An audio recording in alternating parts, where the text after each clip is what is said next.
ডাক্তারি পরীক্ষায় অনিয়মের অভিযোগ আর এবার তার রুখতে কড়া পদক্ষেপ ন্যাশনাল মেডিকেল কমিশনের।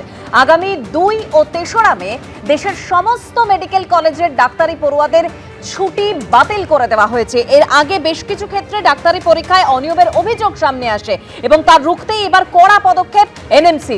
ঠিক কি কড়া পদক্ষেপ আমরা জানবো আমাদের প্রতিনিধি ঝিলম করঞ্জয়ের কাছ থেকে। ঝিলম,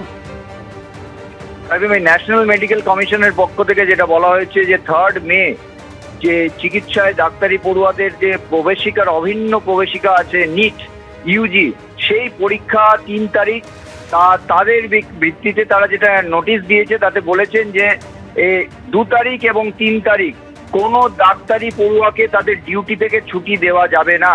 তারা উল্লেখ করেছেন যে এর আগে ডাক্তারি পড়ুয়ারা এই প্রবেশিকায় বিভিন্নভাবে অনিয়মের সঙ্গে যুক্ত হচ্ছেন এবং এই প্রমাণ পাওয়াতে তারা এই সতর্কতামূলক পদক্ষেপ হিসেবে তারা এই নির্দেশ দিয়েছেন এবং রাজ্য স্বাস্থ্য দপ্তরের তরফ থেকে এই বিজ্ঞপ্তি বিভিন্ন মেডিকেল কলেজকেও জানানো হয়েছে।